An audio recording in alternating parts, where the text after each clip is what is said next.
राजकीय महत्वाकांक्षा एखाद्याला किती निर्दयी, क्रूर आणि राक्षसी बनवू शकते हे उदाहरण दाखवणारी एक अत्यंत धक्कादायक घटना आपल्या महाराष्ट्रात घडली आहे।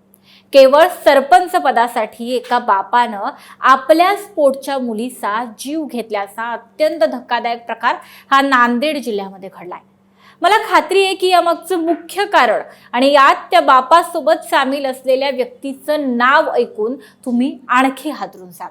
यामागचं कारण नेमकं काय आहे, हा कसाई बाप कोण होता, त्याच्यासोबत या कटात सामील कोण कोण होतं आणि नेमकं हे प्रकरण काय आहे, सगळं पाहूयात या व्हिडिओच्या माध्यमातून। लगेच व्हिडिओला सुरुवात करूया। नमस्कार, मी गौरी आणि तुम्ही पाहत आहात प्राईम टाइम महाराष्ट्र। सुरुवातीला एक महत्त्वाची आठवण, तुम्ही जर अजूनही आमचं चॅनेल सबस्क्राईब केलं नसेल तर ते जरूर करा। सरपंच पदासाठीच्या निवडणुकीमध्ये अडथळा नको म्हणून एका निर्दयी बापानं आपल्या 7 वर्षांच्या पोटच्या मुलीला संपवलं। ही मुलगी तिसरं अपत्य म्हणून निवडणुकीसाठी अडसर ठरत असल्यामुळं या नराधम बापानं आपल्या मुलीची तेलंगणा राज्याच्या हद्दीत हत्या केली।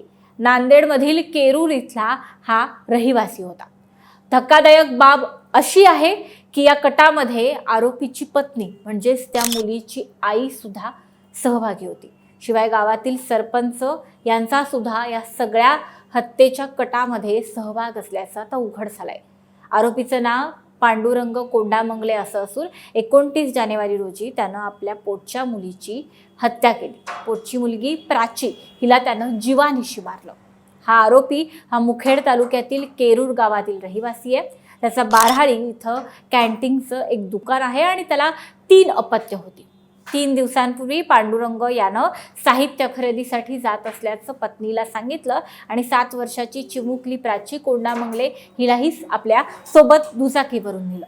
त्यानंतर तेलंगणा राज्यातील कट्टापल्ली परिसरामध्ये बोधन रोडवरील एका कालव्यामध्ये या आपल्या लेकीला, पोटच्या लेकीला त्यानं फेकून दिलं आणि त्यानंतर तो घरी एकटाच परत आला। इकडे कालव्यामध्ये चिमुकलीचा मृतदेह आढळल्यामुळं परिसरामध्ये एकच खळबळ उडाली होती। त्यानंतर घटनेची माहिती मिळताच तेलंगणा पोलिसांनी तपास सुरू केला। सुरुवातीला या नराधम बापानं आपण हे सगळं आर्थिक विवंचनेतून केलं असा आव आणला, पण नंतर हे त्याचं काळं वास्तव समोर आलं।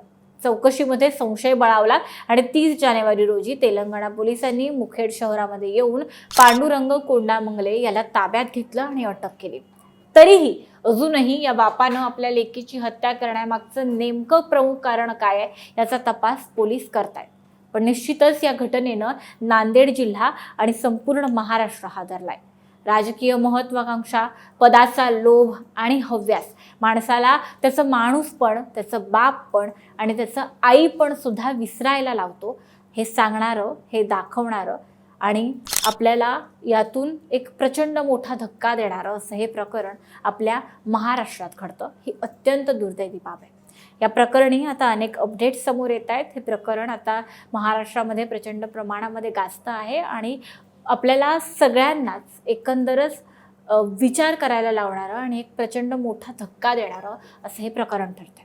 तुम्हाला याविषयी काय वाटतं, तुमच्या काय प्रतिक्रिया आहेत, काय भावना आहेत, आम्हाला कमेंट बॉक्समध्ये नक्की सांगा आणि व्हिडिओ महत्त्वाचा वाटला तर तो शेअर करायला विसरू नका।